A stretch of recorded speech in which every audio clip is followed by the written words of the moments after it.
Pour un gars d'ici, être le directeur de général des Canadiens est une occasion d'une vie. Enjoy the moment, you're in the NHL here. Working for the Montreal Canadiens is a dream. La plus grande franchise dans la histoire du hockey. If it was my last day on this planet, and you told me what would you like to do, I want to be in that building on a Saturday night.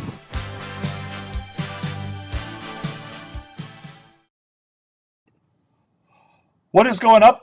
What is going on? Not what is going up. What is going on, gang? Welcome to another episode of HABS Therapy Day. Bienvenue à HABS Therapy Day, a bilingual show for fans who value substance over spectacle. Pas de rumeurs, pas de clickbait, juste de l'analyse sérieuse basée sur les faits. We offer informed, reasoned perspective on the Montreal Canadiens, des points de vue réfléchis loin du bruit médiatique. If you're looking for honest discussion and real information, vous êtes au bon endroit. You are in the right place. This is HABS Therapy Day. Let's go, guys. Welcome to the show. Happy to see everybody. Thank you for being here. If you are not yet subscribed, please hit the button down below. We would love for you to join our group, our family, our community, where we try to bring you some reasoned, intelligent, objective conversations about the Montreal Canadiens. Something that we're going to talk about later is in a bit of there's a real lack of that right now within our community, unfortunately, and I'm trying to see if we can maybe bring a little bit more of that to the situation. So if you are interested in that, then I would certainly ask you to join us. Hit the subscribe button down below, hit the notification bell. Si vous voulez joindre notre communauté, c'est une émission où on essaie de vous donner des conversations objectives, des conversations intelligentes au sujet des Canadiens de Montréal. Pas de rumeurs. Nos discussions sont basées sur les faits, non pas sur les rumeurs.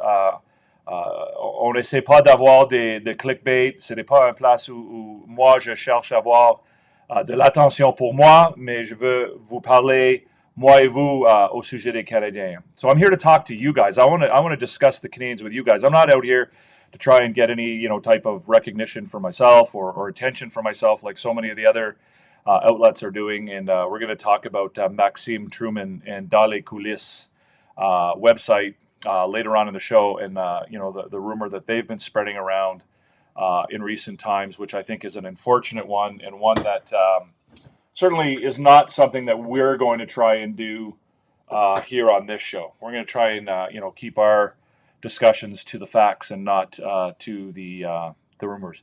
Merci beaucoup, Dave. Thank you very much. I grew up in Montreal. I attended French school for all of my education prior to university, so my French is a little bit rusty now living on the East Coast. I don't use it as often as I would like to. And one of the reasons why I do want to do this show in both English and French is because I want to be able to practice my French. So, si vous avez des questions en français, si vous voulez parler en français, je vais faire mon mieux. Alors, demande-moi les questions en français ou en anglais. Et moi, je vais faire mon meilleur pour vous répondre et avoir des conversations en français. Malheureusement, il n'y a pas tellement de personnes qui demandent les questions en français ici à l'émission, mais je suis toujours prêt. Et si vous avez des questions en français, j'aimerais bien les entendre. Yes, I am. I am on the East Coast. I'm in Nova Scotia, Gwinch. So if you're over there on TikTok, you're also welcome to come and join us on YT. The channel is the same, Recliner Sports. Come check us out. It's easier for me to answer your questions over here than it is over there while the show is going on. So today's topic, today's just a roundup show, guys. A little bit of a mishmash of things. We're not going to deal with any specific topic at any great length. We're going to deal with 2 or 3 different topics. And realistically, the 3 topics are contract extensions, in particular, Mike Matheson and Lane Hudson. We're also going to talk about the World Junior Summer Showcase and the Montreal Canadiens prospects that were attendees there and who participated there.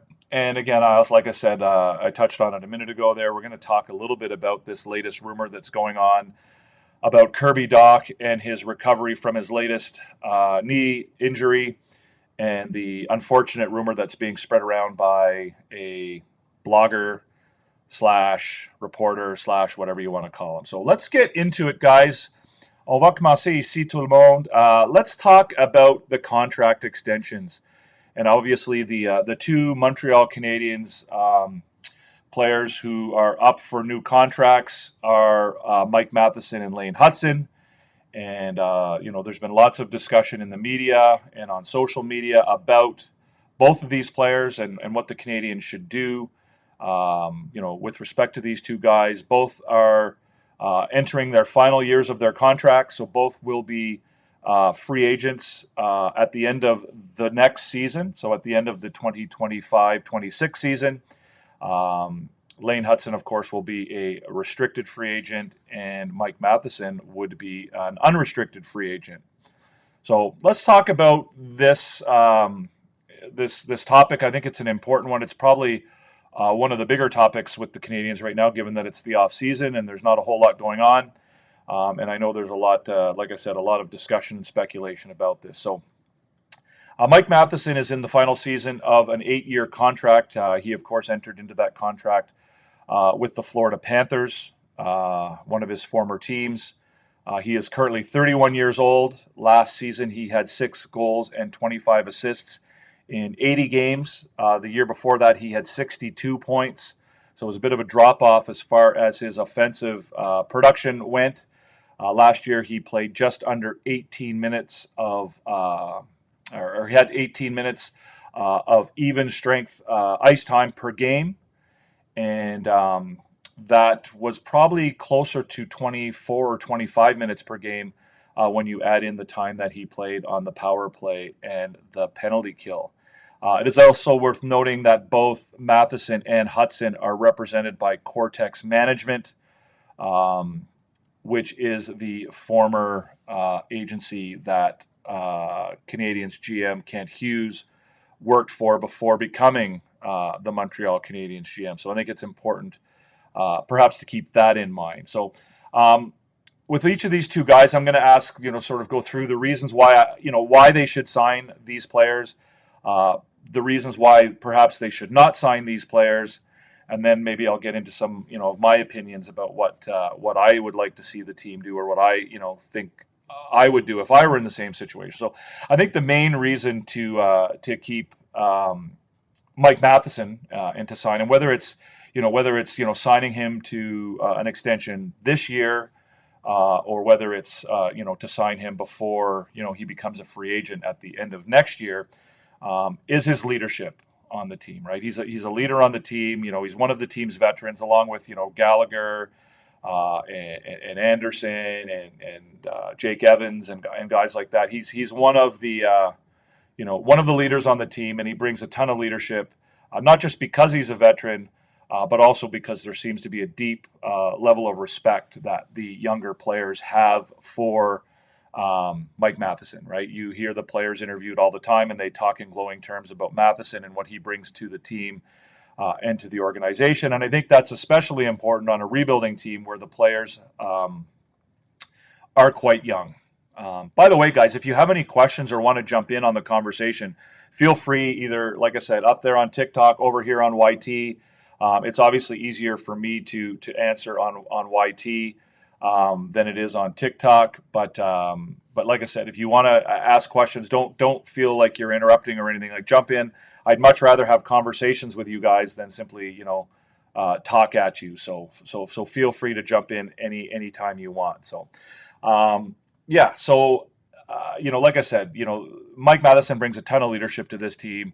I think the players, the younger players especially, look up to him. He's a guy who has experience. He's seen a lot. He's struggled in the league at times. He's played well in the league at times. And, I think he's a bit of a calming influence, right? So when you talk about this rebuilding roster, you're talking about a guy who brings, a certain element that's important. We often talk about a rebuild. You can't just have all young guys. Mike Matheson, fits that role. Mike Matheson is an excellent defenseman. He's very skilled. He's a very good defenseman. And, despite, the narrative that some fans in Montreal like to promote, he's a very good player, right? He's, especially at his contract under $5 million a year. Here's a guy who, 2 years ago was an offensive juggernaut with 62 points. Obviously, his production went down this past year, but his defensive game is vastly overrated. Certainly, he makes some glaring mistakes at times, and I think, to me personally, I think that comes out of the fact that he plays so much, and he plays so many different roles on the team, that it kind of leads him to make mistakes, particularly on the defensive side of the ice. That is also one of his strengths, right? His versatility. The fact that he plays on the power play, he plays on the penalty kill. He can take on a defensive role, or he can take on an offensive role, right? We've seen games last year where, he shut down some of the best players in the NHL when he, focused his game on playing defensively. So one of the reasons why I think the Canadiens, should keep him is because of, what he brings to the team, right? On the ice, like, he's a great hockey player. He's been a guy who has been one of the better players on this team for the last several years, right? Which is another reason why they should keep him, right? Loyalty, right? We hear the Canadiens talk all the time about how they're building a group that gets along with each other. They're building a team that has an identity. They're building a team that can grow up together. And, Mike Matheson has been, one of the mainstays on this team for the first 3 years of the rebuild, right? He's been a guy who has been a steadying force on the defense when the defense wasn't that good. He's a guy who's gone out and put his body on the line. He's a guy who's gone out and played, 24, 25, 26 minutes, even more than that on some nights, on pretty crappy teams at times. Like, he went out there and put in those minutes when, it probably wasn't a whole lot of fun to be out there putting in those types of minutes. So, I think, there's a certain level of loyalty that if he wants to stay, that, the Canadiens, should at least consider that. He's a local boy. He's bilingual. He gives his interviews in French or in English, and I think that counts for a lot as well. And, he clearly loves being in Montreal. He loves the city. He loves the team. And, he plays a significant role within the team. So I think all of those are great reasons why, I think Mike Matheson would be a guy the Canadiens would consider re-signing, whether, like I said, it's this year or whether it's, next year. Obviously, with both players, I think there's benefits to signing them early. I think there's, a couple of benefits to signing them, particularly with Lane Hudson, I guess. But, when you sign a player early, you certainly don't want the contract to be hanging over the player's head during the season. You don't want to be, negotiating contract. That's not to say that they would negotiate the contract during the season, but, from a player's perspective, it's always nice to have that peace of mind going into the season that you're under contract and that you don't have to worry about that, and, that you're going to be in the same place for, at least a certain period of time, and that, your family is going to be solid, and, you're not worrying about any of that kind of stuff. So, I think that applies to both of these guys. From the team's perspective, obviously, it's nice to get your players locked up, right? The sooner you can get your players locked up, the better. So I think those are all reasons why, you'd look to sign Mike Matheson. If you decided not to sign Mike Matheson or extend his contract, then I think the reasons, there's a few reasons. One, his age. He's 31 years old. He's one of the older players on the team. He's certainly the oldest of the defensemen now that David Savard is retired. So if you're looking to go young and you're looking to make room for your prospects and your younger players, then obviously, Mike Matheson would be the odd man out in that scenario, right? And, there's an excess of lefty defensemen. There's the organization obviously has struggled to get right-handed defensemen, which they've, kind of taken care of a little bit with the acquisitions of Alex Carrier and now Noah Dobson. But on the left-hand side, there is, a fair number of younger left-handed defensemen in the organization, whether it's, Hudson, Gooley, Arbor Jackeye, Jaden Struble, Adam Engstrom, all those guys, right? These are all left-handed defensemen who, are part of the organization, and I think the team would like to give these guys an opportunity to play. And at this time, Mike Matheson kind of stands in the way of that because, at the moment, I think, with the exception of Hudson and Gooley, he's probably ahead of the other three guys as far as left-handed defensemen are concerned in the organizational depth chart. So, if you're looking for a reason to move on from Mike Matheson, that would be, that would be one of the reasons, right? You're looking to give guys like Jackeye, Struble, Engstrom more of an opportunity to play at the NHL level.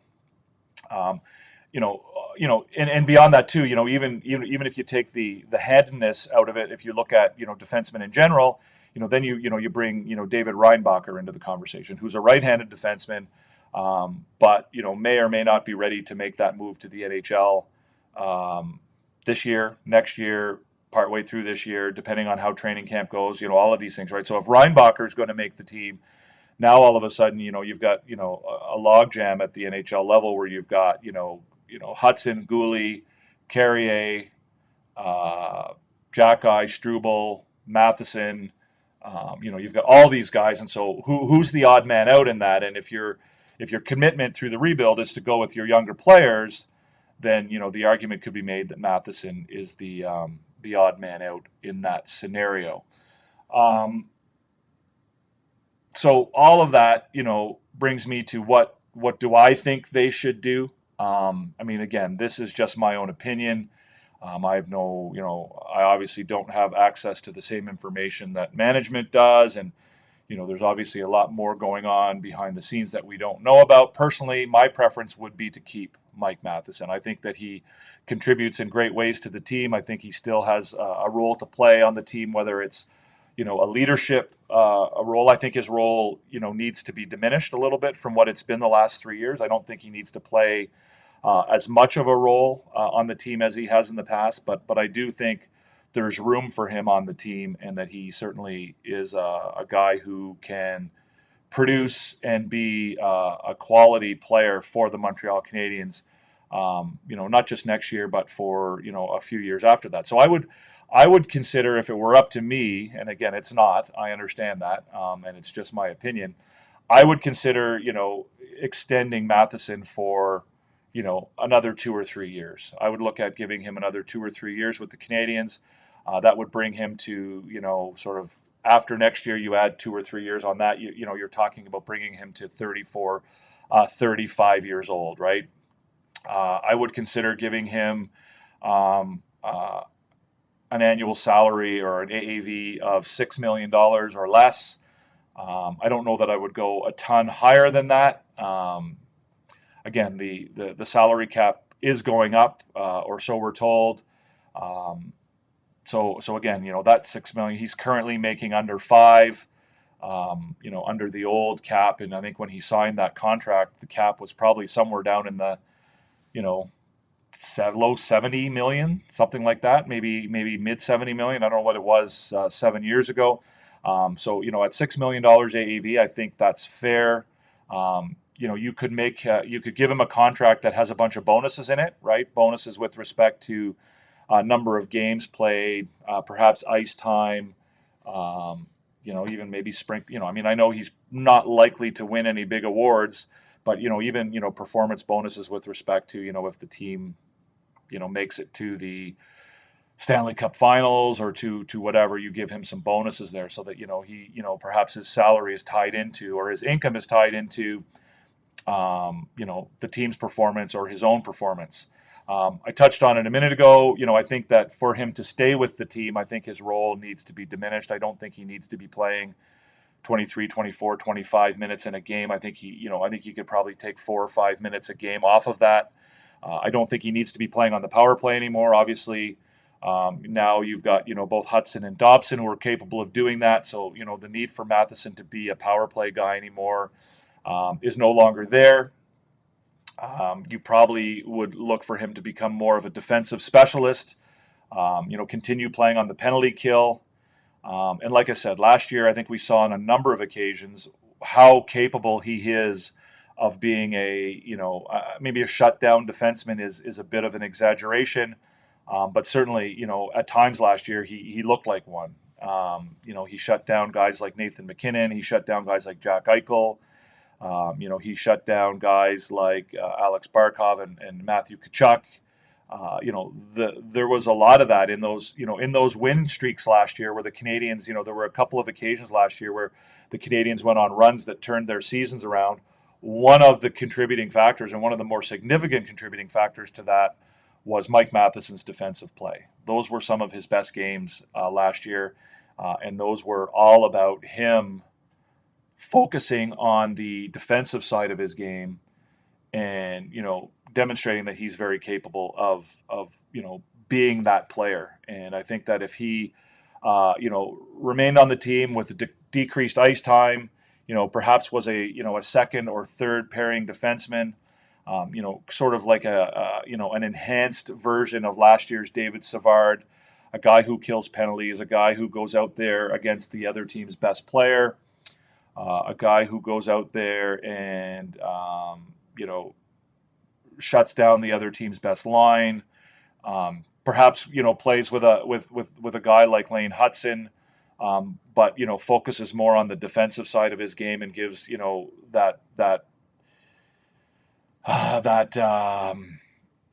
peace of mind for a guy like Hudson that the back end will be taken care of. I think he can play that role. I know there's going to be a lot of people that are going to say that I'm crazy and that Mike Matheson's defensive game isn't very good, but the numbers don't bear that out. Yes, he makes mistakes, and yes, he makes big mistakes at times. But I think a lot of that has to do with Matheson's, all of the balls that he's juggling. Right? He's trying to be a top offensive guy, and he's trying to be, he's playing so many different roles. I think that if you can take some of those burdens off of him and say, listen, Mike, all we need you to do is to go out there and focus on your defensive game. We don't need you to get a ton of points. We don't need you to do all these other things. We just need you to be good defensively. We need you to be, a good puck mover, get the puck out, get back good puck retrievals, and use your skating to do all of that. But we don't need you on the power play. We don't need you to get 30, 40, 50 points. We just need you to be a solid force on the defensive side of the game and play the game that he played at times last year where he, narrowed down his focus and played, a specific role. So all of that to say is I would be very happy to see Mike Matheson remain with the team. I don't buy into the narrative that, some in the media, promote, and certainly a number of the fans promote about Matheson in his game, and I think that he still has a lot to contribute to the Montreal Canadiens. Whether they, decide to extend him this summer or whether they're waiting till next year, I have no idea. Obviously, like I said, I think it's beneficial for the player, at least, to get the contract signed sooner rather than later, so that they can have a little bit of peace of mind and play the season without worrying about all that. But we shall see. Again, I would be happy. 2 to 3 years, somewhere in the the area of $5 to $6 million a year, and you could certainly work around some bonuses there to sort of either give him a lower AAV. Obviously, the bonuses get played into the AAV down the road, but yeah, I mean, I think something in that range I think would make sense for me as far as keeping Mike Matheson on the team. So. Let's move on to Lane Hudson, guys. Like I said, if you have questions or comments, guys, feel free to ask them here on YT, over there on TikTok. I see Jacob is here, NS67, and Bam Bam are over on TikTok. Welcome, guys. Thank you for joining us. Certainly come on over to YT, pop in, ask your questions. Let's get some conversation going here. If you agree with me, do you disagree with me? Do you think, Mike Matheson, should go? I don't know. I like Mike Matheson. I think he contributes a lot.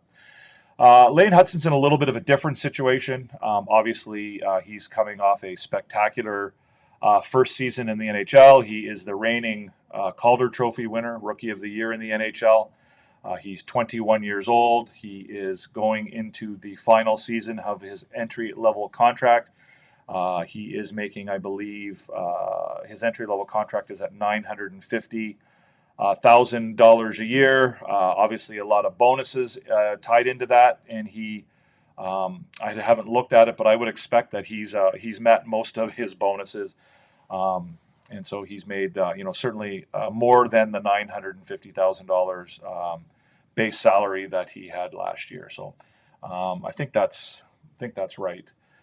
He had around 18 minutes and 20 seconds of even strength time on ice last season.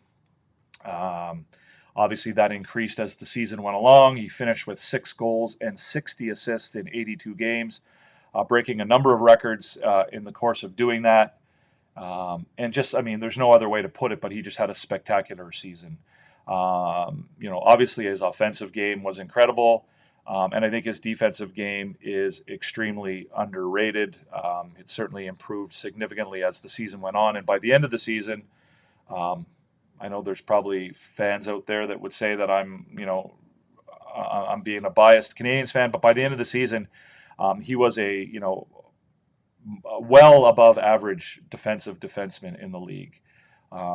His numbers bear that out in the last 25 or 30 games of the season. His expected goals against numbers were very impressive and certainly up there with some of the best in the league. So the greatest asset I think that Lane Hutson has, of course, is that he shows an ability to learn and to improve, almost game to game and almost shift to shift, right? Like, the mistakes that he made at the beginning of the season, he was not making at the end of the season, right? He's able to learn from his experiences and his errors. And he, was able to take those things and to improve and to get better and, work on those things. And we've all heard the stories of, him being on the ice at all hours and, they almost have to drag him off the ice at times. And, he's working on this and he's working on that. And I think you're just going to see him continue to improve, right? He's got an unbelievable hockey IQ and an unbelievable ability to figure things out and to get better. Why should the Montreal Canadiens sign him? I mean, I think these are all pretty obvious reasons. I mean, again, this is more about why should they sign him now as opposed to waiting until, next season or next off season. But I mean, the reasons you should sign Lane Hutson I shouldn't have to explain that very much. I mean, he's obviously a key component of the team's future. If they're going to succeed, he's going to be a part of it. I think that he's, likely to be, the leader, if not one of the leaders in that defensive core for a really long time. Obviously, if they sign him this year, they can do so. They can sign him for up to 8 years. If they wait until next year and the new collective bargaining agreement is in place, then obviously they'll only be able to sign him to 7 years. Again, say what you want, but I personally view him as having the potential to be an NHL superstar with Norris Trophy or even Hart Trophy potential down the road. He fits the team's identity, right? He's a humble kid who works hard, high compete level. Loves to be in Montreal. Loves the team. Every time you hear him interviewed, he talks about the honor of being a Montreal Canadian and all of those things. I think, he certainly fits with the team, gets along with the other players. He brings, he sets a good example even as a 21-year-old. Like, he sets an example with his work ethic for the other players. So in that sense, he's, somebody that you want to be a part of your team.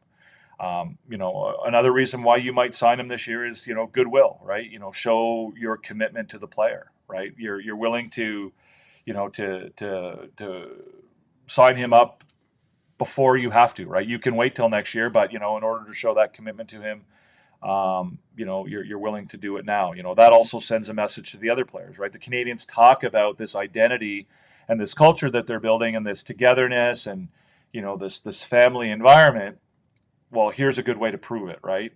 So by signing him now or whatever, I mean, again, I'm not pretending that I know what's going on behind the scenes. They could have had all kinds of conversations they could have an agreement in place and they just haven't announced it yet. Or I have no idea. But again, to do the right thing by a guy like Lane Hutson sends a message to other players that, the Canadiens are an organization that, takes care of their players, does the right thing. And on the other hand, from Lane Hutson's perspective, if he is willing to take a little bit less and give the Canadiens a bit of a hometown discount and put some value on being in Montreal and being a Montreal Canadien, then, that also sends a message to the players who will come behind him, in years to come to sign their contracts that, Lane Hutson was able to, was willing to take a bit of a hit to stay here and to be a part of this, this plan, this rebuild, this mission that we're all on.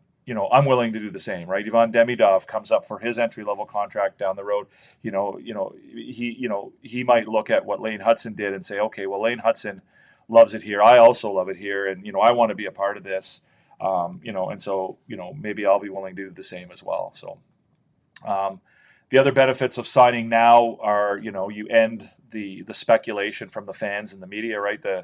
Until they sign that contract, there's going to be all kinds of discussion and conversation about what's taking so long. When is Lane Hutson going to sign? Why are they doing, like, you'd listen to Tony Marinaro. Tony Marinaro has some idea in his head that, the Canadiens are playing hardball with Lane Hutson, and that because they haven't signed him, a year, before they have to, that somehow the Canadiens aren't, they're not being fair, or they're not, doing the right thing, that they're, holding out on Lane Hutson. And I mean, I don't think that's the case, but those speculations and those kinds of comments are going to continue to come until the contract is signed, right? So by signing him this summer, then you avoid that, right? You avoid Lane Hutson having to be, asked those questions or written about or whatever, for that entire year.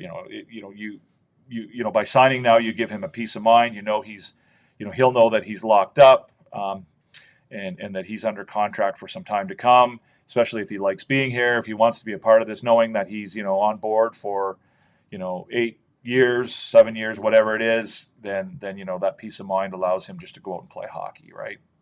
But like I said, the extra year of the CBA, the new CBA restricts contracts to a maximum of 7 years, whereas the current CBA allows you to sign players for 8 years. So if the Canadiens are able to sign him this year, then they have the potential to get that extra year. So tap that like button, guys. If you're enjoying the show, if you're enjoying the content, whether you're watching live or on a replay, give us a thumbs up if you like what you see. If you don't, that's fine too. But certainly send some love over this way with a thumbs up, guys. Why wouldn't you sign Lane Hutson? Again, I don't think there's any reason not to sign Lane Hutson. You would obviously have every reason in the world to sign him. I guess the question is whether, why wouldn't you perhaps sign him this year, and why would you wait until next year?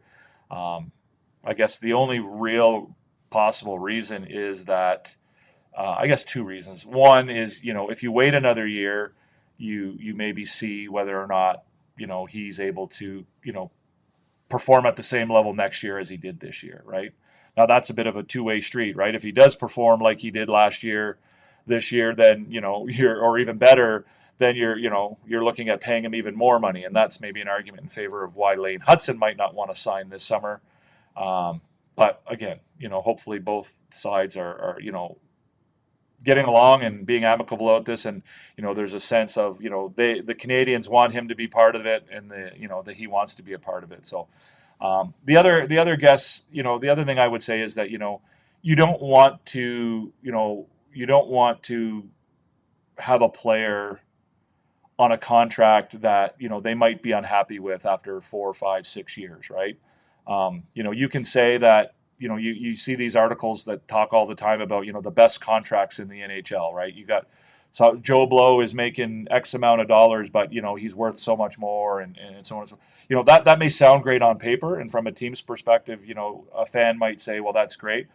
But teams don't love that as much as you might think, right? You don't want to have a player who, the media continues to tell them that they're underpaid, right? You don't want to sign Lane Hutson to, an 8-year contract this year, only to find out that, you're not paying him enough, or that, he's, you want to make sure that he's happy, right? And, that's a big part of this as well.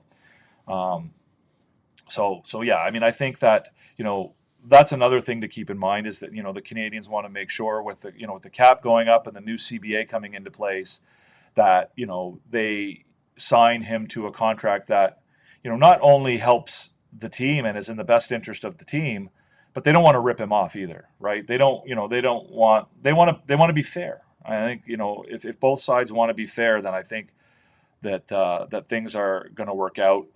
But again, like I said, there's you don't want guys out there who are, in their the latter years of their contract, looking across the dressing room and seeing guys who are third liners or who contribute at a far different level than they do, who are making the same kind of money that they are. So you want to make sure that the contract falls in line with the salary cap, with other players, and with the collective bargaining agreement. A couple other things just to keep in mind, when it comes to Lane Hutson in particular, is that Montreal allowed him to burn the first year of his entry-level contract. He came up and played those 2 games against Detroit season before last, right? So obviously, that's given Lane Hutson a huge benefit, right? He's now at the stage of being able to enter into this new contract a year sooner than he would have if the Canadians hadn't given him that opportunity. So, like, if he signs a contract worth 8, 9, 10 million, that's giving him an extra, that's basically giving him an extra year of salary, right? Because, if the Canadians hadn't done that, then, he'd have another 2 years left on his entry-level contract, not just one. So, that's obviously, we talked earlier about goodwill, and that's, a little bit of goodwill that the Canadians certainly showed when they signed him up at the end of the season 2 years ago, and allowed him to burn that contract, or that year of his contract, and allow him to sort of speed up or to progress his development, contract-wise in the NHL. Again, I said it earlier, appearances are that Lane Hutson loves the team. He loves being a Montreal Canadien. He enjoys the city. He likes what the team is doing, especially around the Calder Trophy stuff. Every time he was interviewed, you heard him talk about how much, it's an honor to wear that jersey, and it's, his privilege to do that. And again, there's no indication whatsoever that there's any desire on his part not to be in Montreal. And, you hope that perhaps it won't all be about the money and him. I've heard some stuff, in the past where, different reporters and commentators have talked about how, the players, sort of take pride in how much money they're making versus their colleagues, their friends, their other players. I don't know if I see that from Lane Hutson. I'm not sure that money is going to be, again, I may be being naive here, but, I think there's other factors at play when it comes to contracts, not just for Lane Hutson, but for a lot of players. Being in a comfortable place, being in a place where you like who you're around, you go into the rink every day, you're enjoying it, you're playing on a team that has, a good vision and future ahead of it.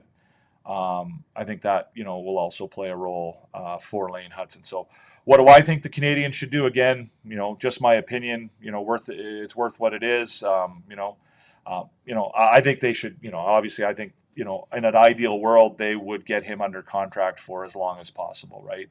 I don't think, the bridge contract is the best way to go. Maybe it is for the player, but from the Canadiens' perspective, I think they should do, I don't know if they would do anything they have to get him under contract for 8 years this summer, but I certainly, would certainly try to do as much as you can. How much? You're probably looking now at, somewhere in $9 to $10 million. Noah Dobson signed at $9.5 million. You could argue that Lane Hutson deserves, at least that much. You could also argue that, after 1 year, it's pretty hard to argue that you deserve the same as Noah Dobson. So, maybe, you could make the argument that, 8.5, 9 million makes more sense. But certainly I don't think it's out of the realm of possibility that, that $10 million would make sense, especially if you're getting him under, contract for, a full 8 years. So I don't think there would be any issue with Hutson making, $10 million or less a year. You could obviously write some bonuses in there for him, performance bonuses, so that, his compensation is tied into his performance. But again, I think if you're the Canadiens, whether it's Lane Hutson or anybody else, I think you're selling this esprit de corps, if I can call it that. This group growing up together with a common mission, a common goal of growing and building towards being a Stanley Cup contender for years and years, right? Not just a one-time thing, but an organization that that has a clear goal and vision to become a perennial Stanley Cup contender, and wanting to be a part of that, right? So we'll see, and I from the outside, I see Lane Hutson being someone who would be interested in that, somebody who would buy into that. But again, I don't know what's going on behind the scenes. Cortex being the agency for Lane Hutson, obviously will be a factor, and will hopefully help the situation. And if you can get Lane Hutson at a bit of a discount, and if he's willing to be that guy who takes a discount, and being willing to take a little bit less to be a part of this group, and to be a part of this ongoing mission to be a perennial Stanley Cup contender, I think that's an awesome thing too, not just for the team, but for the other players who see that as an example. And again, we see that in Florida, right? The guys in Florida. There's guys in Florida who are taking a little bit less because they want to continue to be on this ride, right? These back-to-back Stanley Cup champions, they want to continue that ride, and they're willing to take a little bit more money, or in some cases a lot less money, to stay on that wagon, rather than going and chasing big bucks somewhere else. So those are my thoughts, guys, on Matheson and Hutson and their contract extensions. Again, if you have questions, comments, whether you're watching live or in a replay, certainly would love to hear them and have some conversation about it. But now I want to get into some prospect talk, and in particular about the Summer Showcase. If you are new here, please subscribe. There's a button down below to subscribe. Hit the notification bell. If you're enjoying the show, enjoying the content live or later on a replay, give us a thumbs up. We certainly appreciate it. But we are looking to grow our community. So we're looking for more subscribers. We're trying to get to 500. We're probably around 375 or something like that now. We're getting closer, but it's still a long ways off. So we certainly would love for you to join us. If you're over on TikTok, come join us on YT if you have questions. Guys, it's hard for me to answer questions on both, but there is a question or a comment section here on YT. So pop on down. I see Anthony's here, Nick, Daniel McKinnon, VSX. I see you have some questions over there, guys. So pop on over, and maybe we can talk about it over here if you get a chance. But right now I'm going to jump into the Summer Showcase. The Summer Showcase, guys, is a what do we call it? Like a lead up to the World Juniors. It's put on by USA Hockey, and essentially it's USA, Canada, Sweden, and Finland. And they have sort of a training camp around a tournament. Canada showed up with enough players to have two teams. They had the Canada White and the Canada Red. USA had blue and red or something like that. I don't know what it is, something like that. And then Sweden and Finland sent just one team. And so they played a number of games. They don't really, there's standings at the end of it, but there's not really a championship or anything like that. But there were 4 Montreal Canadiens prospects attending the showcase: Atos Koivu, Michael Hage, L.J. Mooney, and Owen Protz. Koivu, of course, with Finland, Mooney with the U.S., and Hage and Protz both with Team Canada. And honestly, it was a pretty good event for these prospects and for the Montreal Canadiens in general. In particular, Koivu and Hage. Koivu, arguably the best player at the tournament, right? Stephen Ellis, Stephen Ellis of Daily Faceoff commented in an article on the 1st of August that they don't hand out awards for this tournament, but Koivu has easily been the MVP. He had 2 goals today, and his ability to drive into the slot and create chances all week long has made him incredibly dangerous. Koivu wastes no time getting his shot off, and he's always in the right spot at the right time. So, arguably, Atos Koivu was the best player in the tournament. They don't hand out an MVP, but according to people who watched, he was one of the best. He had 6 goals and 1 assist in 5 games for the tournament. He led the tournament in goals and tied for the lead in points. He led Finland to a 4-1 record. He was the best player on Team Finland. Finland finished in a tie with Sweden at 4-1 record. He scored a lot of his goals on the power play with his one-time shot. Very like Stephen Ellis said, he wastes no time getting his shot off, and he scored, I believe, at least 3 of his goals on one-timers on the power play. And it would appear that he would be a lock to make the Finnish World Junior Hockey team coming up at Christmas time. Koivu, again, a lower draft pick. A lot of people viewed his pick as simply being, a nod to his father, former Canadiens captain. What's up, Ryan? Hoagie, it certainly appears he's more than that. He had a bit of a tough season this year with injuries and kind of bounced around a little bit. He would have been, if you would have asked at the end of this season, even, he would have been a bit of a long shot to make Finland's World Junior team, but with his performance at the Canadiens development camp and now at the Summer Showcase, he's put himself in a position where it would be surprising if he doesn't make Team Finland for the World Juniors this winter. Michael Hage, again, a bit of a higher profile prospect for the Canadiens, drafted last year in the first round, 21st overall, I want to say. Plays at University of Michigan. Again, Stephen Ellis, really good comments about Hage. Hage was a bit quieter in the first half, but he was one of the few Canadians who continued to give it his all, even when the game got out of hand. His goal to close out the game was really nice, but I really liked his chemistry with Boisvert. That's Sasha Boisvert the most. Hage is a lock to make the team, in my opinion. He's just so stable, smart, and committed to two-way dominance. So again, a couple things stand out there. One, according to Stephen Ellis, he believes that after his observations that Hage would be a lock to make Team Canada for the World Juniors. That's something that you probably wouldn't have said at the beginning of the Summer Showcase. He, of course, was left off the team last year. Some people felt that he probably deserved to be on the team last year, but certainly, even up to this showcase, him making the team is not a certainty. I still don't think it's a certainty, despite Stephen Ellis's comments, but certainly, the fact that, people in the know are saying that is an indication that that he has certainly changed that narrative, and he's on his way to being, a member of that team.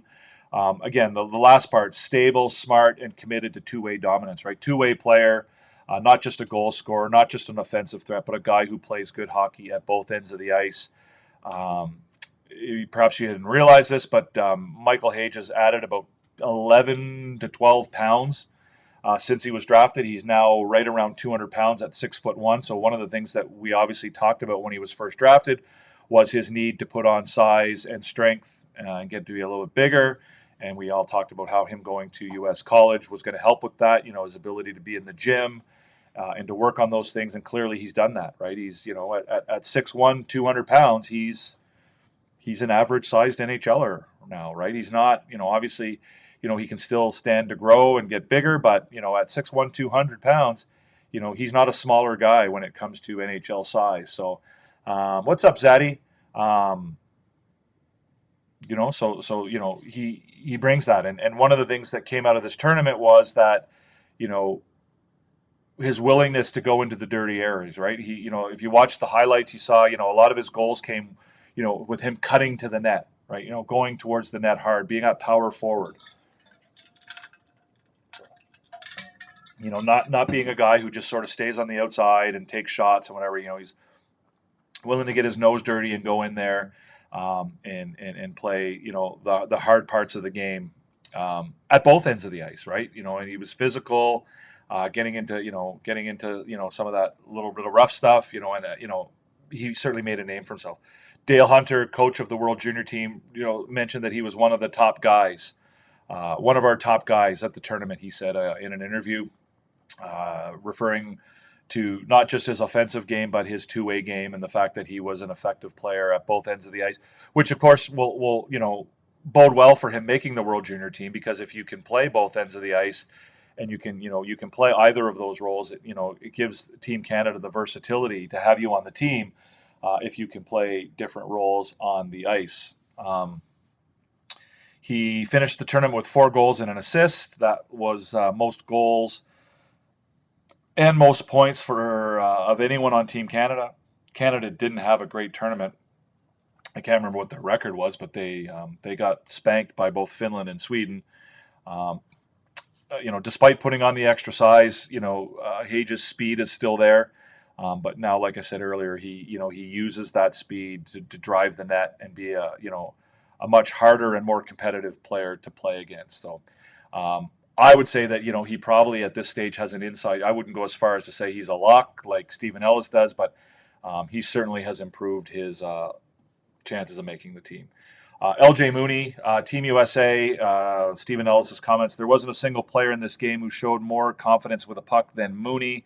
The small but skilled forward scored a goal today and nearly had another on the power play. I like how much power he packs into a small frame, and he clearly knows how to make things happen when uncontested by the faceoff dots. I think he's got a legit shot to make the main team in December. So again, good news. LJ Mooney was a late addition to Team USA at this showcase. Again, just typical Mooney, same as what we saw from him at development camp, right? A lot of speed, a lot of creativity, doesn't shy away from the physical side of the game despite being, a smaller player. Finished the tournament with 2 goals and an assist in 4 games. Again, shifty, creative, physical for his size, exactly what you would expect from Lil Jon. And more good news, right? It's another guy who just continues to impress. When you talk about prospects, every time they move up a level or every time they play in a new situation or scenario, you want to see if they can bring what they had in the previous, situation, scenario, league, whatever, if they can bring it to their new league, right? If their development continues to go on an upward trend, right? And so, playing at this level against those players, here you've got 3 guys who all showed that they can bring their game, that their game translates to this higher level. Owen Protz, not much to say about Owen Protz. I think it's a bit of a surprise to a lot of people that he got invited to the summer showcase. He finished with no points in 4 games. It was a pretty quiet and uneventful tournament for him. He played a typical Owen Protz game, physical, mean type guy. But the odds of him making the World Juniors, I think, are pretty long. And, I don't think that's unexpected. I don't think anybody would have expected Owen Protz to be a major factor at that level. But the fact that he was invited and the fact that he was able to hold his own and not look out of place, I think, is certainly a positive. And, we'll look for another big year from him at the OHL level next year. Finally, we're running a little bit late here, guys, but we'll get to the last topic that I want to talk about, and that is our friend, oh my God, I'm drawing a blank on his name right now, Maxime Truman at Dans les Coulisses. So if you guys I don't know how closely you pay attention to this kind of stuff, but if you were paying attention yesterday, there was a big rumor going around about Kirby Dach and the state of his recovery from his latest knee surgery. This was largely born out of the article by Maxime Truman, where he reported that someone saw Kirby Dach training in Edmonton at a gym with Caden Gooley, and this someone who's never been identified, and we have no idea who this person is, apparently said that Kirby Dach was lifting light weights, right? And I think the comment that Maxime Truman wrote was he was lifting the kind of weights that I used to lift when I went to Fit for Less. And somehow Maxime Truman has drawn the link to that information to conclude that Kirby Dach's rehab or his recovery is still in the quote unquote rehab stage. The insinuation being that, he's not recovering well and that, things are going badly and that he may or may not be ready to play when the season starts. So again, this story got a ton of traction yesterday. It was shared by a lot of media outlets, social media. Fans were talking about it. But again, it's the worst of Montreal Canadiens reporting, right? These are small-time bloggers looking to make a name for themselves, and they're spreading rumors and treating them like they're facts, right? I have no idea. Maybe Kirby Dach's recovery is behind schedule. I have no idea. But I know that there's no evidence. This story, who saw Caden Gooley in the gym, right? Who is this person, right? We don't know who the person is. There's a million reasons why somebody might be lifting light weights, right? It has nothing, it's not evidence that somebody's recovery is behind schedule or that they're you could lift light weights as a warm up. You could lift light weights as a cool down. You could lift light weights to work on mobility or whatever. There's a million reasons you would be lifting light weights that aren't, your recovery is going badly. So again, this story to me is just, again, it's an example of why the Montreal Canadiens media is so bad. And, the people, there's just so many people out there fighting for, airtime and space and looking for clicks. And, I get in that sense, I guess it worked for Maxime Truman, right? People are talking about him and his story, yesterday and today, including me. And I hesitated to talk about it at all, but I wanted to call it out because I don't think it's fair to the player. And I don't think it's fair to the fans because the fans hear this stuff. The fans hear this stuff and they think it's real. They think it's true.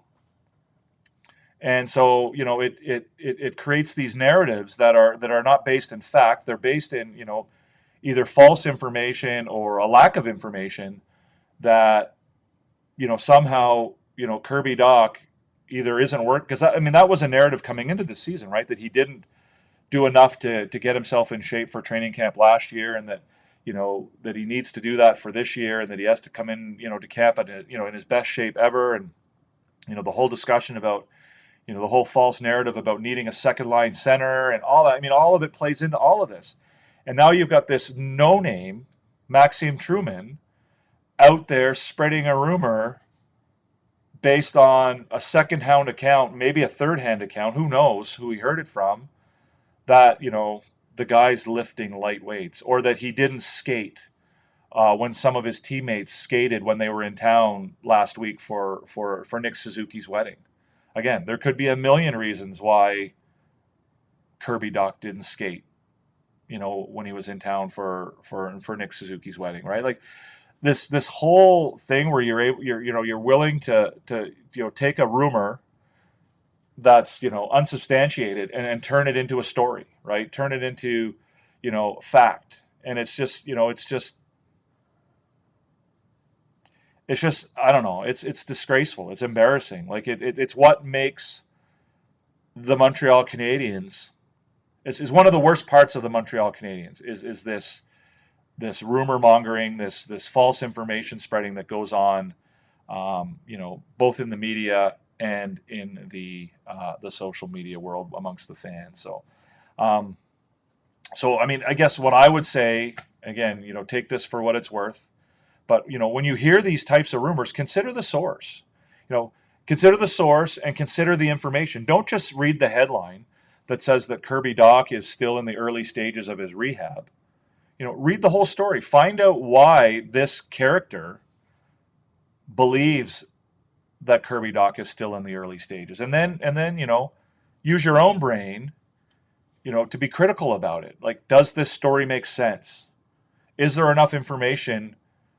Is there enough information there for this person to have reached the conclusion that they've reached, right?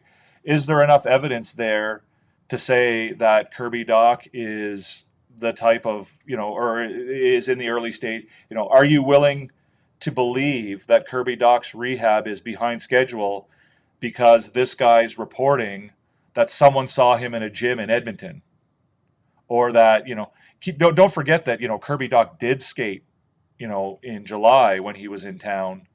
He skated with Ivan Demidov, right? So again, when you're dealing with the media, especially, with the non-traditional media, I'll call it that, always consider the stories that you're reading before you sort of jump on board and, retweet it or take it on, as being truth, because there's, we've heard this year, this summer alone, we've heard, 15 to 20 different players are being traded to the Montreal Canadiens. Well, guess what? Only a couple of them actually did, right? Like, we've heard that Jonathan Toews is coming to the Canadiens. We've heard that Sidney Crosby is coming to the Canadiens. We've heard that, JJ Peterka was coming to the Canadiens. And we heard that Bo Horvat's coming to the Canadiens. We've heard all of it, like, everyone's, but, at the end of the day, 99.9% of these things turn out to be nothing. So consider your sources, be critical. That's again, that's what I try and do here is, is be a place where you guys can have, objective conversations and be critical about this stuff and focus on the facts and not the rumors and the innuendo and all the other BS that goes along with it. So anyways, that's my rant of the day. That's going to be it for today, guys. Again, we ran a little bit longer than usual. Would have liked to have had a little bit more conversation. Ryan, Hoagie, I see you there. Montreal is one of the toughest cities to play when it comes to the media and the press. I agree. I agree with you completely. And again, I don't have any issue with the media being being tough and asking hard questions. But I think they need to be honest about it. And this is a situation where, there's a lot of people in the media that are willing to, treat rumors like fact. The true journalism is kind of a dying art form nowadays, right? Where, you don't write a story until you have the story and you have, at least one, preferably two sources confirming the story. And nowadays, you go on Twitter and you just post it, right? If you heard something from somebody who heard it from somebody else who, whatever, then you're running with that story. And so, it can be a frustrating place to play. But again, it's not so much the size of the media or the fact that the media asks hard questions or, gets deep is the problem. It's, the fact that, oftentimes they're more concerned about getting clicks, getting views, or whatever than they are about, keeping things to the facts. So anyways, thanks so much for watching, guys. Merci beaucoup tout le monde. C'est notre émission ici. We ran a little bit longer than we normally would like to. Again, I would have liked to have had a little bit more commentary and conversation. But I hope you did enjoy. If you're watching after the fact in a replay and you do enjoy it, give us a thumbs up. Subscribe if you're not subscribed. Hit the notification bell. If you get the notification bell, you'll get notified when we go live. We're doing these shows during the day now. We're trying to move away from doing things in the evening, although we will, of course, return to Habs After Dark once the season starts. Merci beaucoup. Je vous aime. Thank you, everybody. Thank you for being here. I do appreciate it. Like I said, hopefully we can grow our community a little bit. If you can be a part of that by subscribing, I would love it. 500 subscribers is our goal. On essaie d'avoir 500 membres de l'émission ici. Alors, si vous n'êtes pas encore souscrit, il y a un bouton en bas. On aimerait bien vous avoir partie de notre communauté. that's it, guys. I hope you enjoy the rest of your day. Thanks so much again, and we will definitely see you in the next one. Peace out.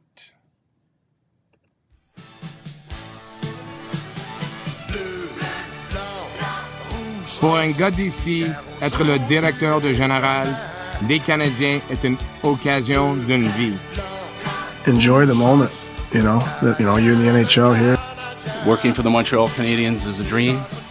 La plus grande franchise dans l'histoire du hockey. If it was my last day on this planet, and you told me what would you like to do, I want to be in that building on a Saturday night.